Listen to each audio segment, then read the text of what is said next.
Yes. Good morning, everyone. Thank you so much for joining the Redington virtual sessions. Today's topic we have from Mimecast on web security for remote workforces. The topic will be delivered by Ashraf, who will be running you through the entire session. In case you will have any questions during the sessions, I would request you to please put in the Q&A tab, and Ashraf will address all of your questions towards the end of the session. Ashraf, over to you. Thank you so much, Pindya. Good afternoon, everyone. My name is Ashraf Mujawar. I'm a pre-sales engineer from Redington Gulf. Today's topic specifically we are chosen since the current situation where the lockdowns are getting extended all over the world. We are still trying to struggle to get the vaccinations for the COVID-19. It is a reality that we all have been forced to work from home, and all our resources, we are currently a company's resources is basically trying to access from home. So the more of a remote workforce is getting increased, and of course we need to talk about how we are going to secure those remote workforces. So the topic which we have chosen is providing the web security for those remote workforces. The product which we are presenting in front of you today is called Mimecast. So let's move on. So let's understand what exactly we are going to talk about from the attack perspective. Of course, when you say security, we need to make sure that we tackle the attacks, of course. And if you see the current situation, if you talk about the attacks, if you see the reports of Cisco annual cybersecurity reports or different organizations like Verizon reports, Symantec reports, they are all talking about how the attacks are basically going to happening in nowadays. So of course, the email is always a first point of entry to the attack. So most of the attacks happen to the organizations or initiated through the emails using the phishing emails or something. But web is not far behind. Web is always comes after that, where the attackers are trying to get into the systems using the emails, of course, using the phishing emails, and of course they use the web mechanism, the web part of it, in order to connect to the give the access. The attackers get the access over a web by using the command and control and try to access the specific resources of the users, right? And then basically once they are inside the network, of course, they will follow the normal attack kill chain where it's trying to do the lateral movement inside the network by escalating the privileges. Of course, so DNS attacks becomes very important, because web, when we talk about the web, DNS is something which attackers are focused on. And of course, if you see that one of our 13 requests, it is going to lead you to the sites, which can be a malicious, which helps you to download, which basically allows the malware to get into your systems. It is very important to understand that these two layers which you're talking about of an email and the web, we should be provide a good security. And of course, if we implement both the solution together, who understand each other, who basically have a single engines to understand, who have a single threat intelligence, which they will be sharing with each other, of course, we are going to secure around 99% of a malware, which can be deployed, by in the organization. So we can have a complete security within that. So even the attackers uses these two mechanisms to basically deploy the malwares into the organizations. Let's quickly look at the challenges. If you look at the challenges wise, if you see the traditional web defenses, the organizations are using a different web defenses in order to give the security to your organizations. For example, they must be using a firewalls on the gateways in order to enable certain kind of protections to the web. They will be implementing like a web proxies. They will be implementing like a web gateway web solutions. Of course, those are expensive, because most of the times we have to have the the dedicated devices, the physical devices, which will be a complex. You need to maintain the capabilities of the servers. You need to maintain the service, and since it has been on premises, and of course they're very hard to keep up to date, because this has to understand what are the latest threats are running on the organization from the web perspective, can come into your organization and basically compromise your network. So those can be effective sometimes when you have the users who's been on premise. But what happened to the users who are roaming? Those are always been on a risk, right?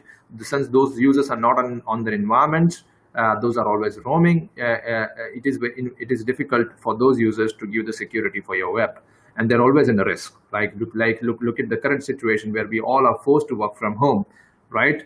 Where we are connecting to the multiple sites in a day. We have a multiple application who's connecting to multiple sites in a day. So we need to have a proper security solution in place, in order to provide certain kind of web attacks. Web security often sits as in silos. It's a very interesting statement because when you have a different security solutions implemented in organizations, it is very important that they communicate to each other. They should have the information shared with each other, in order to have the better detection against all the related threats. Where the web security is mainly, when it sits on premises, it's very difficult, to communicate to those and basically try to get all the latest threats available in outside world.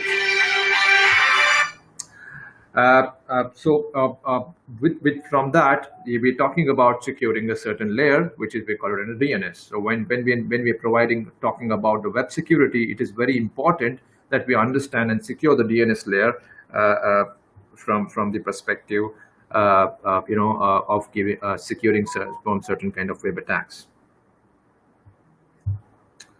Of course, this is a very important thing. Employees will continue to click on the links visit the site without even thinking. This is going to happen, right? Whenever you get a specific links, of course, not every employee is security aware. When you get a link, of course, you're going to click that link, and you don't even know whether that link will drive you to the certain malware sites and basically download certain malwares. Of course, so this is something which is a big challenges which we have in front of us. And what would be the consequences? If you do not implement the solution properly, if your systems which you are using currently are not up to date, then there is a possibility that there may be attacks can be undetected for a month, for months or maybe for years, and you don't even know, because since your solution is not up to the mark for detecting it.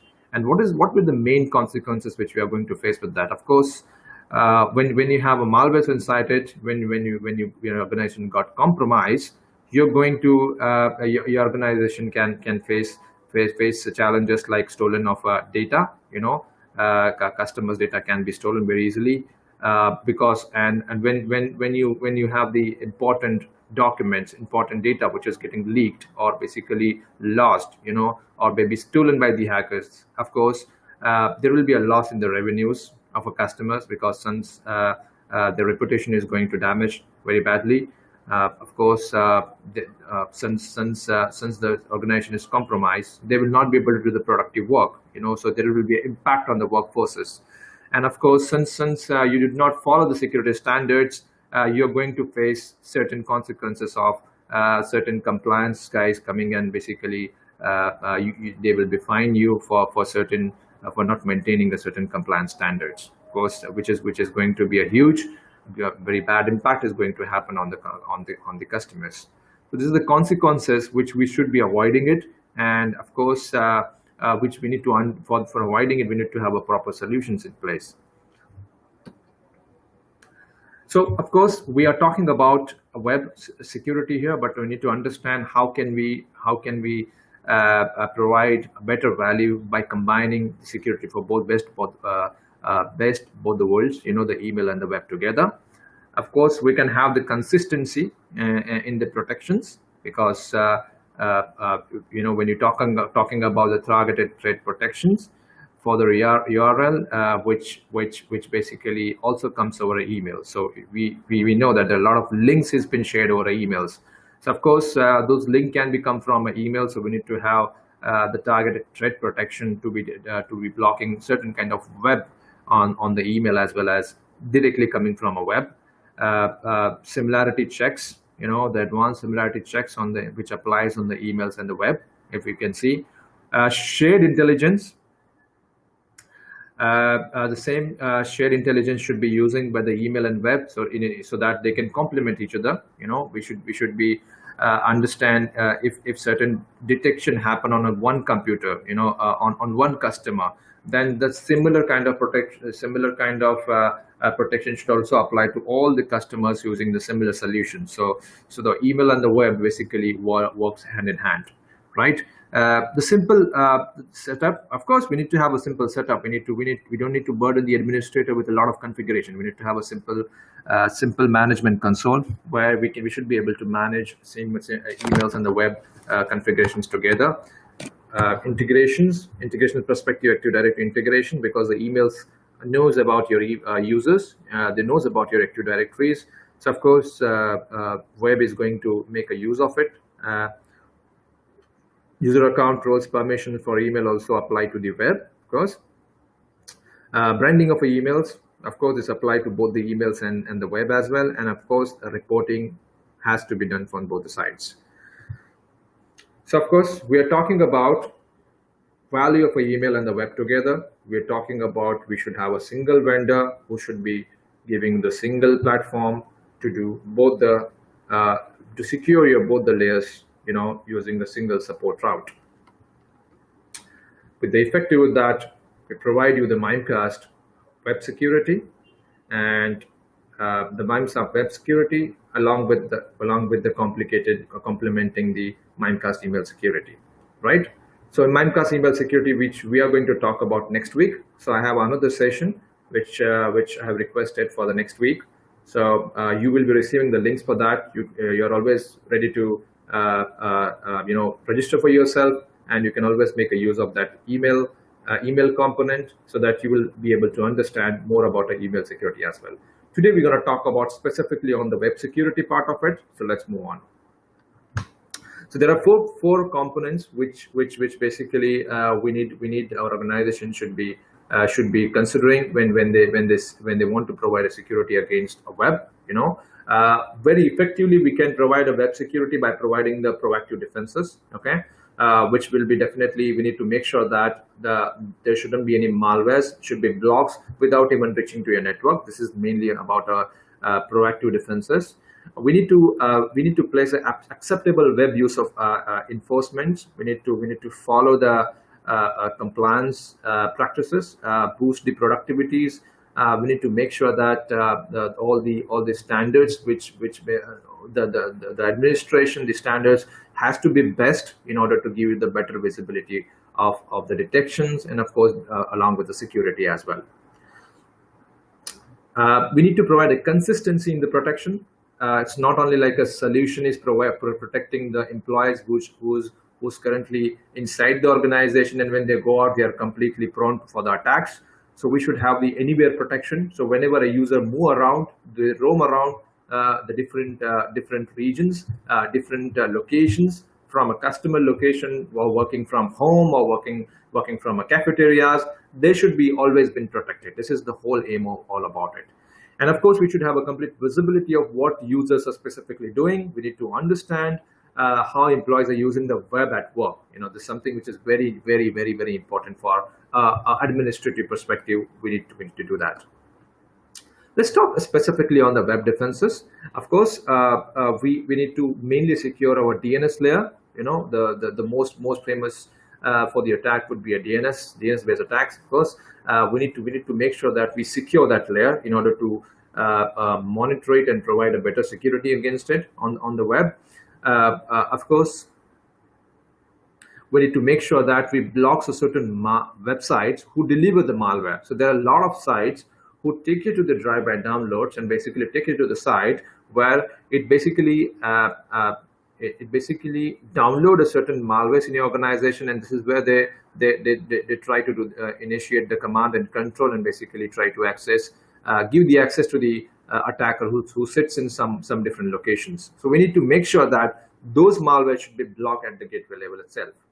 We should have the inspection of a file download. So we need to make sure that we use all the latest signatures. We need to make sure that the files are coming from the files which is getting downloaded is basically coming from a legitimate site, and this does not contain any kind of malware scripts inside. who can give an impact to our organization. So we need to have the proactive defenses. So we do using the multiple AV engines. We use a multiple from our out of the box capabilities. We also have the multiple AV engines, which basically help you to prevent against this kind of specific file-based attacks. We also integrate with our targeted threat protection. So we do provide a URL filtering mechanism where we basically try to do certain things like any kind of newly observed domains, which has been detected all over the world. We can understand, and we can based on their reputation in the market, whether those are creating any kind of command and control or basically generating any kind of malware. We will completely block it. Of course, we can also block based on the impersonation base of attacks, where similar domains, lookalike domains, can also be blocked. The request is going for the lookalike domain who's basically supposed to be not coming from, supposed to be not visiting by the employees. Those can be always can be monitored. We combine the intelligence of the web and the email together. Why? It's very important because since the Mimecast has deployed in so many customers already, the solution from the Mimecast is called email security. It's been deployed. It is very important that whenever any detection happens, we need to understand that we share that intelligence, so that whatever the detections, the similar kind of, the sites which was claimed to be a malicious, has to be blocked by the web security. They will work together because they share the share intelligence. This is where we're going to adapt the rapidly the adaptation of emerging threats. We need to have the acceptable web use enforcement, where we have the policy creation based on the wizards. So believe me, it's a very simple. When we work with the vendors, we work with the customers, it's something which we can easily set up the organizations just by using the wizard. So we can just run the wizard and our configurations would be done. We can define the comprehensive web categories in order to block the content based on the category wise. So we can define the content like different categories. Certain kind of violent web contents, we can always block it. We can also define the policies. We can always make an exceptions, user-wise, group-wise, network-wise. There are a lot of exceptions which we can do. So we can have a granular control over to it. Of course, this is the very, very important part. Since we all are working from home, we should be making sure that even at home, I should be protected. I should have a same web security layer followed by followed whenever I go inside the network. It is very important that my all web traffic has to be secured. I should not get compromised when I'm sitting at home, right? So anyway, protection is really makes matters. We need to extend the security to all your employees who are actually on and off the corporate networks. We do this by using the simple lightweight agent, which can be installed on all computers. Since everybody is at home, we can have the agent communicating to the email, communicating to the web security modules of Mimecast, and basically define and filter the policies, and only the allowed connections will have the access to the users, and request which is claimed to be suspicious would be blocked and will not have the access. Users will not have allow the access to the users. Visibility, of course, we can have a complete visibility from the administrative perspective. We can have a full audit reports. We can have historical reports about who has access to what. So we can then generate the reports, and we can get this report and prepare and send it to your management just to follow the compliance standards. If you see how it works, it works in two mechanisms. Of course, you can have the you can use your internet gateways so to forward your DNS request coming from your office users who's on premise. You can send this request to the Mimecast. So whenever a user opens his browser and type a specific URL which is claimed to be a malicious, and the request goes to the gateways, then it's sent, we basically send it to the web security of it. filtering is going to happen, and based on, before it goes to the internet, it basically filtering is going to happen, and then basically based on the request which is coming, which is a legitimate or legitimate, which will be allowed or blocked based on the after the analyzations. But it also applies on the offsite users.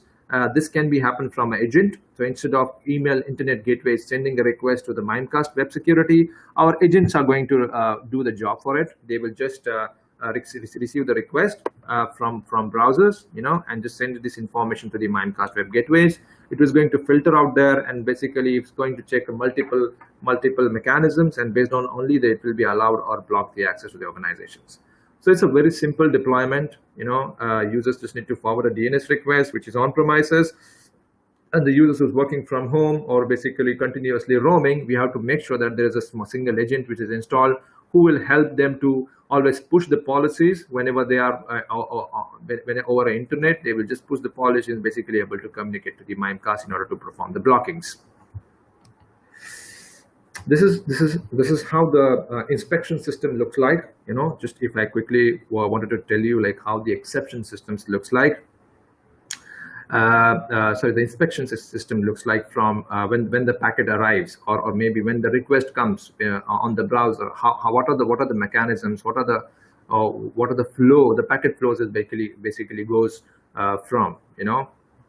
So mainly it always starts with the exception bypass, where we are going to only receive the request from a trusted domains. Okay, so whenever a request is coming from a specific domains, only we are going to accept the request. This applies when you have a DNS forwarding happening on the gateways, where we just need to allow the access from a specific of my networks. Of course, then only the traffic is going to allow it. We can go for the further, where we'll have the block and allow URLs. We can explicitly define the certain domains which we have to allow or block it. So this is basically the exception list, which we can do it for the blocking and allowing. And of course, it goes to the next one, where we basically try to protect you from the targeted threat protections, where we basically checks the certain domains, newly observed domains, and certain kind of URL based attacks, which we will just completely monitoring it. And of course, we are going to use the email and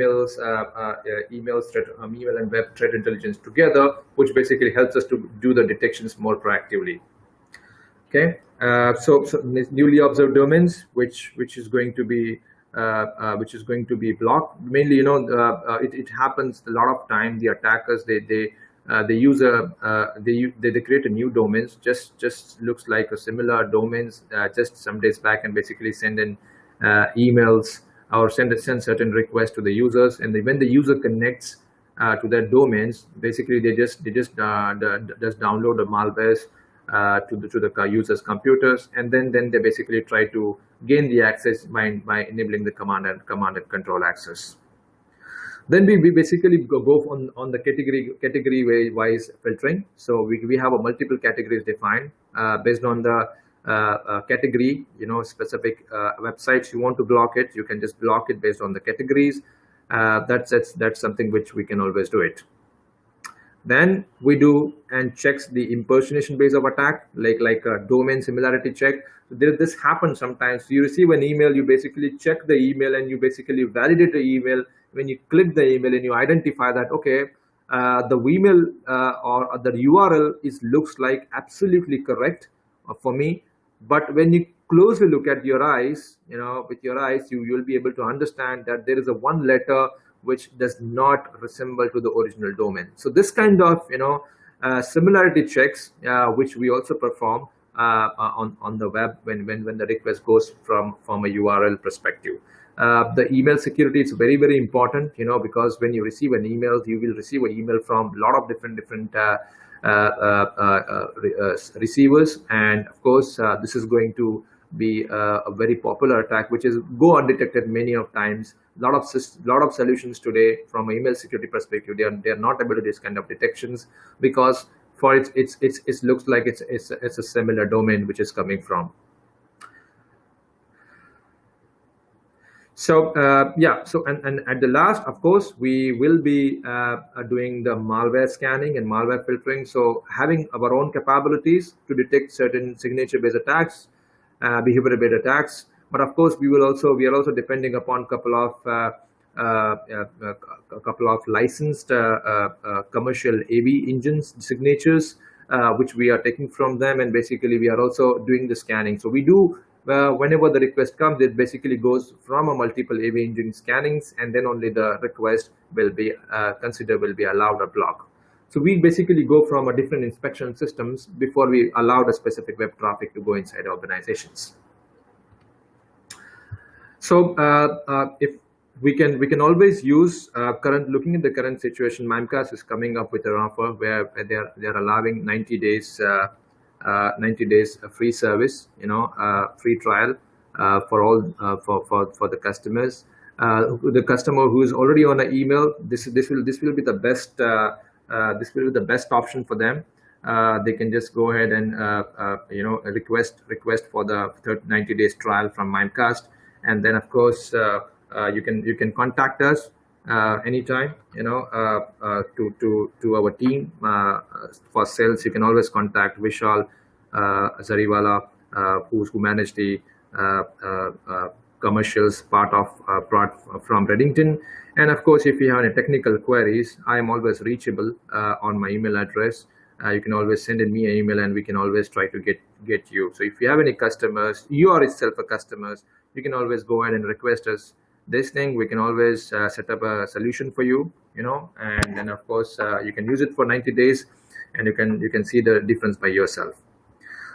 With that, I would like to conclude my session for today. I wanted to keep it short, and if you have any further questions, we can have one-to-one session in future.